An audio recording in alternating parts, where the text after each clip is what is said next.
Hello, good evening, ladies and gentlemen. Welcome to Triple N Media Cardiology Lectures. I am Dr. NIK NIKAM.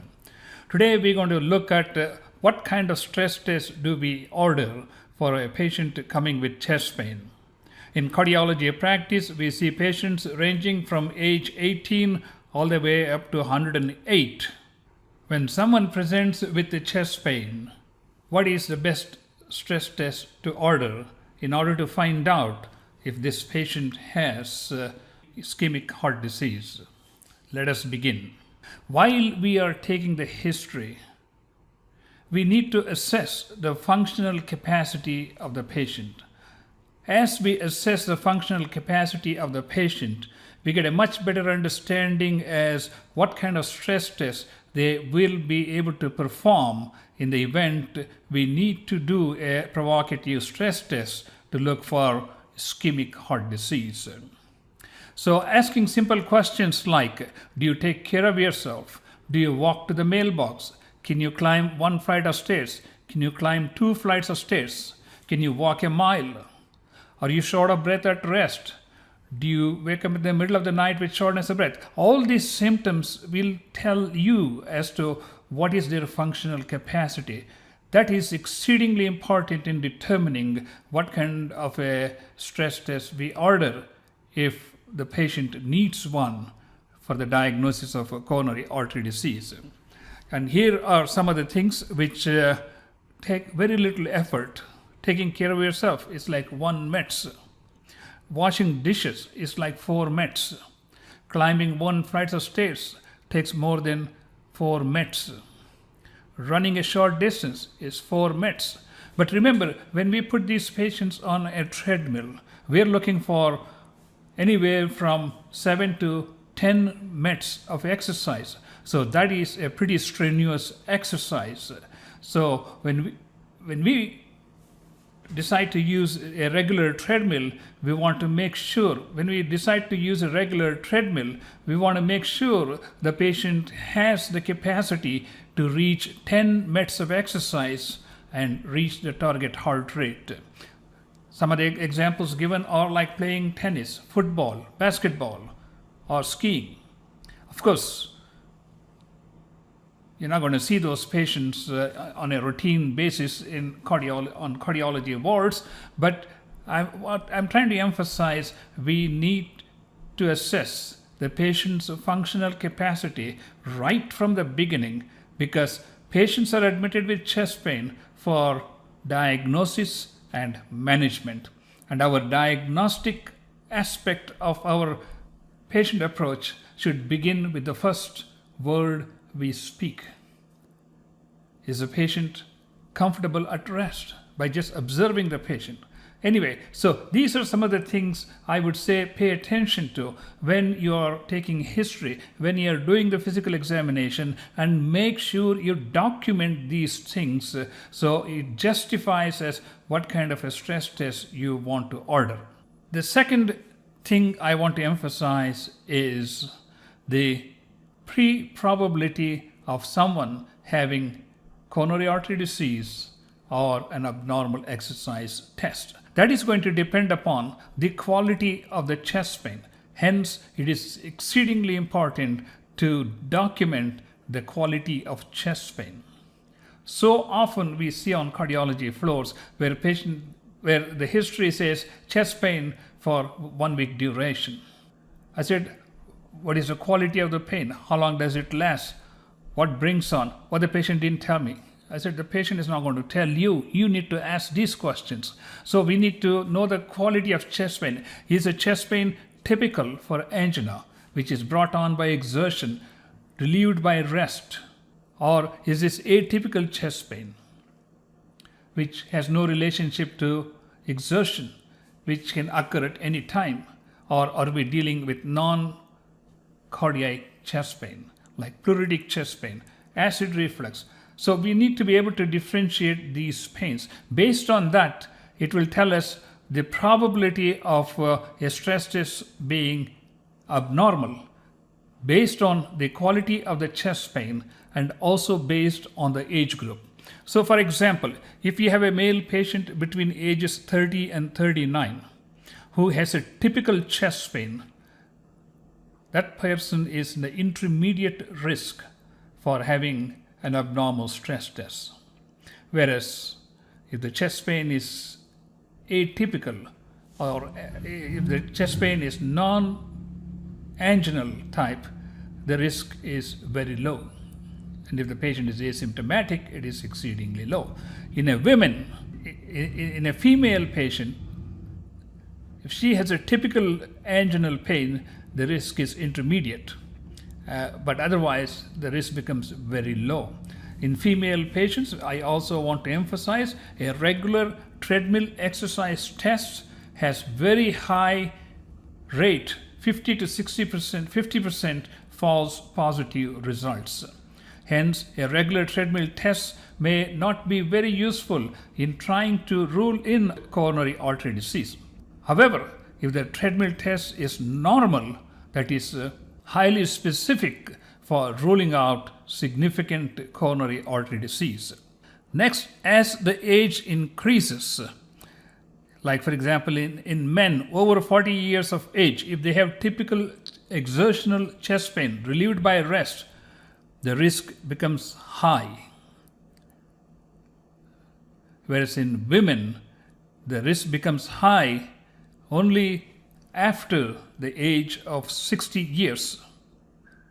So there is a difference in the quality of chest pain, the age group, and there is a difference between men and women. So we need to take these factors into consideration when we decide on a particular exercise test.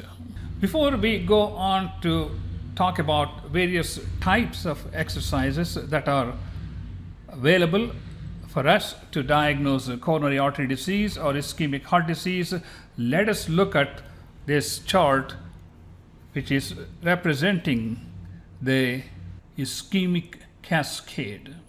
When the coronary artery is normal and when the circulation is normal, the patients are asymptomatic, they have normal function. They don't need a stress test. If they do a stress test because of atypical or non-anginal chest pain, the stress test is going to be normal. On the other hand, if a person has 60 or 70% coronary occlusion, which compromises the coronary blood flow, now we are talking about reduction in the coronary blood flow, that can show as an abnormal nuclear perfusion study. So in the cascade of progressive coronary ischemia, the first test to become positive is the nuclear stress test because it looks at myocardial perfusion. Similarly, PET scan and cardiac MRA also, which looks at coronary perfusion, can become abnormal. That is the earliest sign of coronary obstruction of greater than 60 to 70%. If the stress test is normal, it doesn't mean they do not have coronary artery disease. So often I see cardiologists, surgeons, internists tell their patient, oh, your nuclear stress test was normal, so you don't have any heart disease. Your arteries are clean. That is an inaccurate statement. The nuclear stress test, when it is normal, it just says there is no evidence for a stenosis of a coronary artery greater than 70%. That's all it means. It does not totally exclude coronary artery disease. You could have 50% or 60% coronary artery blockage, and it may not show up on a nuclear stress test, but 3 months down the line, a person can get a heart attack if there is a rupture of a plaque with a 50% underlying occlusion. This is a very commonly heard story in cardiology. The second thing that happens with the reduction in coronary blood flow is the diastolic dysfunction. That is, the ventricle, instead of contracting and relaxing, the ventricle may contract normally, but it slowly relaxes. their relaxation properties are impaired with reduction in blood flow to the region of the myocardium, and this is usually picked up by the pulse Doppler or tissue Doppler, and that is by echocardiography. The next step that happens is the systolic dysfunction. This is when you do echocardiography with a treadmill test or pharmacological stress tests and look for regional wall motion abnormalities. So this comes way past significant coronary obstruction. Following the systolic dysfunction, we have EKG changes of ST depression, T-wave inversion, and these changes are suggestive of ischemia, which is one of the parameters that we use in a regular treadmill test. If we see more than 2 millimeters of ST depression, then it is suggestive of myocardial ischemia. And chest pain is the last thing to show up in the ischemic cascade. From the time the coronary artery is normal, by the time you get an obstruction to the point you get a chest pain, that is like you have gone through all these stages of ischemic cascade. Here's your regular treadmill test. This is where we use echocardiography. This is pulse echocardiography. And this is myocardial perfusion, myocardial PET scan, or myocardial MRA. Keeping this knowledge in mind, now let us look at and see what are the different tests that are available, what are their merits, and what are the limitations. A regular treadmill test has a very low sensitivity. On the other hand, if a regular treadmill test is normal, and if the person achieves 85% or greater predicted maximum heart rate, the regular treadmill is very useful in excluding critical coronary artery disease. On the other hand, a regular treadmill test in a female patient is highly unreliable because of high false positive rates in the range of 40 to 50% or 55%. If you get a normal stress test in a female patient at 85% predicted maximum heart rate or greater, then it has a very high specific value in excluding coronary artery disease. Often we don't reach the target heart rate. Often we end up seeing abnormal STT changes, and hence a regular treadmill test is not a very reliable test for a female patient. Now let's look at the second group of tests that we talked about, that is the echocardiography. Echocardiography, at the present time, we can only detect the systolic wall motion abnormalities during peak exercise. So this can be accomplished with either stress echocardiography, combining a treadmill exercise test with echocardiographic imaging of the left ventricular cavity muscle, or we can use a pharmacological stress test such as using vasodilators or even dobutamine to increase the myocardial demand and look for regional wall motion abnormalities. The advantages of stress echocardiography are you don't need any preparation. The patient can be just brought to the lab, exercised, and you perform an echocardiogram. And if the patient can tolerate dobutamine stress echocardiography can be done without any preparation, without any need for the isotope. In fact, we can use contrast to enhance the outline of the left ventricular cavity, looking for regional wall motion abnormalities. If we have a patient with severe hypertension, which is uncontrolled, if we have a patient with frequent PVCs, or if we have a patient with atrial fibrillation with erratic heart rate or rapid heartbeats. Dobutamine echocardiography may be of limited value because we cannot control the blood pressure, we cannot control the heart rate response in these patients. Nonetheless, if a person is suitable for an echocardiography, for a stress echocardiography, that will be able to provide you the same information in a much shorter period of time, with no radiation involved, and it can be accomplished in a patient while in the hospital. Next, we talk about perfusion imaging, which is nuclear myocardial perfusion imaging using technetium-99 or using a PET scan. PET scan, as you know, uses electrons which are 511 kilovolts, which has a much higher energy compared to technetium, which has 142 kilo electrons. But nonetheless, we can get very good images of myocardial perfusion when we perform a nuclear stress test.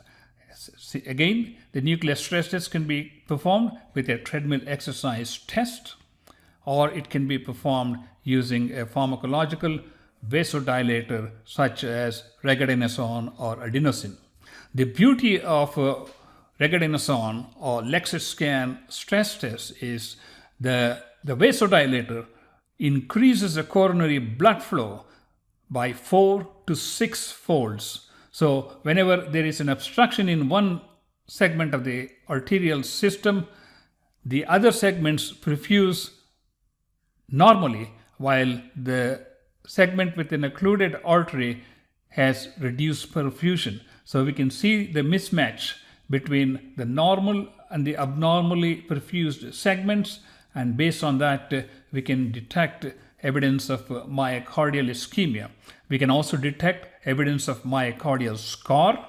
We can detect the degree of myocardial reversible ischemia. We can look at the left ventricular volume. We can look at the left ventricular ejection fraction. So it gives so many different parameters similar to echocardiography, but it also tells us about if you're dealing with a scar or if you're dealing with a reversible ischemia. To take this one step further, if we do a nuclear PET scan, we can even detect myocardial viability in cases of large scars, which we are not sure if it is purely scar or if there is viable myocardial tissue. And this becomes very important in terms of determining whether perfusion of that region would benefit the patient. When I'm talking about perfusion, I'm talking about either coronary intervention using a stent or coronary artery bypass surgery. And that becomes important in patients with significantly reduced ejection fraction. So these are some of the tests that are available. Similarly, MRA also helps us to look at myocardial perfusion, myocardial metabolism, and also identifying myocardial scar. So these are some of the tests that are available to us in determining the degree of myocardial ischemia, the degree of reversibility, the left ventricular size, left ventricular function, and based on this, we can decide as what is our next step in managing these patients with chest pain, coronary artery disease, heart failure, etc. Here is a chart which looks at the sensitivity and specificity of various types of stress tests we talked about, how much they cost approximately, and what tests would you use based on the knowledge that we have already accumulated. A regular treadmill test can be done like 2 to 4 hours after a previous meal. You can perform a regular stress test. No IV is needed. You just put the patient on the treadmill and see if you can achieve 85% or greater heart rate and look for EKG evidence for ischemia. It costs like $150, but it could be, it could be $700, but it is the least expensive test.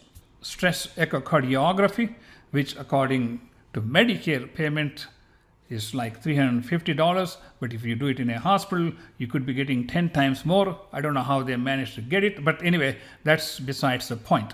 If you look at the exercise test, sensitivity is 45 to 50%, but if it is normal, it has a pretty high specificity.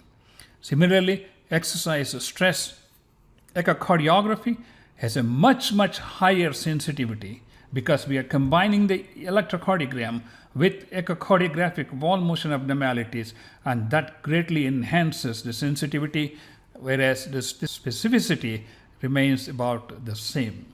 Similarly, with exercise spec, the sensitivity goes up and the specificity sort of very much remains in close proximity to the other tests.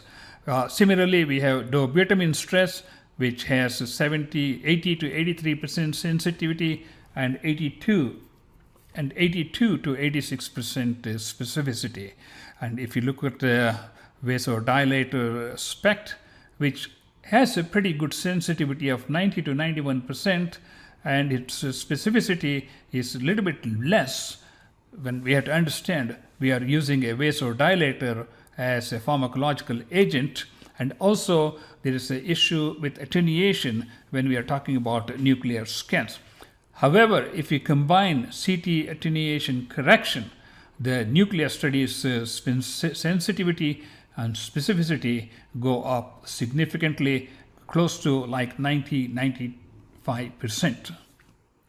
Coronary CTA is very good in ruling out coronary artery disease, but its specificity is considerably less because of the presence of coronary calcium. The way the images are done, unless it's done in a highly skilled center, your results may be less than optimal. PET scan, I talked about, has a pretty high sensitivity and high specificity because of the high energy radioisotopes that are used in PET scan combined with attenuation correction using the CT. Keeping these points in mind, let us look at some practical examples. Theory is good, but when you are standing at the bedside, when you're talking to the patient, your brain has to work like mega computer and tell them what exactly is going to happen tomorrow, assuming the EKG, the enzymes are normal. Let us begin. Patient number 1, 40 years old with chest pain. No major risk factors like hypertension, hyperlipidemia, diabetes. Smoking is the only thing. Is mildly obese. This person has pretty good exercise tolerance to 6 meds. EKG is normal. Troponin is normal. What type of exercise test would you do for this patient the following day, assuming the other tests are normal? Would you do a stress test, stress echocardiography, nuclear stress test? What is your choice? Well, obviously, you're dealing with a low-risk patient who has minimal risk factors, and the patient is able to exercise. The EKG is normal. The enzymes are normal. I would do a regular treadmill exercise test, because if the treadmill exercise test is normal, it is very highly specific, and that excludes coronary artery disease. If there's a question about the regular stress test, then I may proceed to do a different kind of test, including an imaging, either with echocardiography or a nuclear scan. Let's look at patient number 2, 55 years old, chest pain, blood pressure 190 over 110, hyperlipidemia, diabetes, obesity, exercise capacity is limited, T-wave changes, troponin normal. What type of exercise test would you do on this patient?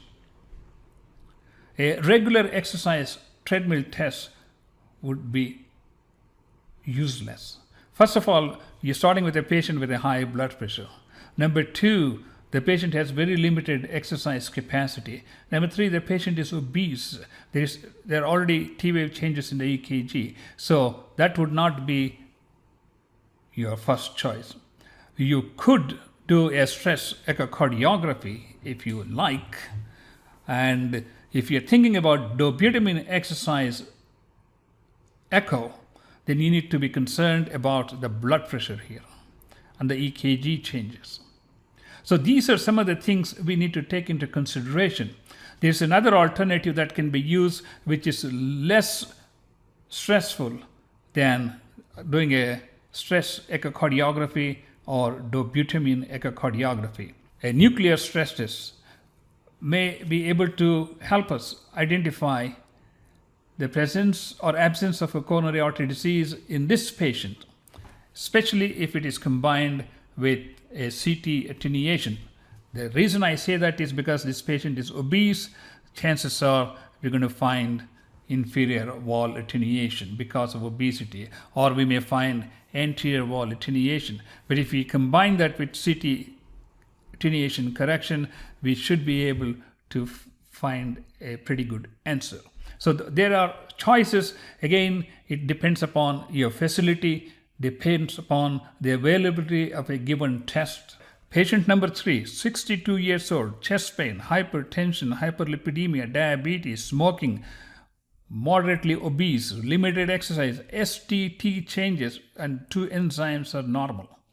So what would you do here? A regular treadmill test, stress echocardiography, or a nuclear stress test? Remember, this patient is very limited in exercise. This patient may not reach an expected target heart rate with exercise. So the exercise part of the stress test is not going to be helpful. But when we combine an imaging portion, we have to see, are we going to get adequate exercise to get the optimal imaging studies? And stress echocardiography may be of limited value because of the starting STT changes and because of the obesity and because of limited exercise capacity. The other option is we could use dobutamine echocardiography, but if the person has significant STT changes, I would rather do a perfusion study, which is less stressful and still get the same kind of results as I showed you from the previous chart as to whether this person has myocardial ischemia. Does this person have reversible myocardial ischemia? What is the extent of the reversible myocardial ischemia, if any? And based on that, we can determine what needs to be done. Let's move on to patient number 4, 74 years old, chest pain, hypertension, hyperlipidemia, diabetes, smoking, slightly obese, limited exercise capacity, STT changes, and an elevated troponin, and a history of a coronary artery disease in the past, and an ejection fraction of less than 35%, had a stent in the past. So what kind of stress test would you go for this patient if you are looking for any evidence of new reversible myocardial ischemia? You could try stress echocardiography, but again, as I said, you have to use dobutamine because this patient won't be able to exercise, and also you need to have very good windows to get echocardiographic images that are interpretable, and also this patient has elevated troponin. So based on this, we can go for a cardiac cath directly because we are looking for any evidence of critical stenosis that may be causing his symptoms and abnormal EKG and elevated troponin. Now let's look at one more patient here before we conclude. Patient 73, chest pain, multiple risk factors, more obese compared to the other ones, very limited exercise tolerance, 2 myocardial infarctions in the past, anterior and inferior myocardial infarction. This one is normal. The patient had a cardiac cath a month ago, was noted to have triple vessel disease, now comes back with chest pain, The ejection fraction is 25%. What would you do? And he also had stents. So what are we trying to look for here? One, we are looking for, is there any evidence of reversible myocardial ischemia? That's question number one. Question number two, this patient had two heart attacks already, anterior and inferior myocardial infarction. Does this patient have a viable myocardium? That is an important factor because of reduced ejection fraction, because of the presence of a triple vessel coronary artery disease. Now the question comes as, if we intervene in this patient and put multiple stents, or if we want to send this patient for cardiac surgery, are we convinced that there is enough evidence for reversible myocardial ischemia? There is evidence for viable myocardial tissue. And in order to answer those questions, the choice here would be a PET scan with viability studies included. So ladies and gentlemen, this is a brief overview of ischemic cascade, various types of stress modalities available to diagnose myocardial ischemia, infarction, look at left ventricular function that will enable us to triage patients as to what kind of treatment they need. No matter what the diagnosis is going to be, no matter what the intervention is going to be, their medical treatment will be lifelong, which would include lifestyle modification and standard medications like aspirin, statins, if they have coronary artery disease. Thank you so much for watching this presentation, and we have numerous lectures on acute bedside management of cardiac patients. Please take a moment to watch those, which will help you in dealing with your patients at bedside, in the ward, in the ICU, in the emergency room, wherever you may be facing them. Could be in your office. And please do subscribe to our YouTube channel. I am Dr. NIK NIKAM for NNN Cardiology Lectures.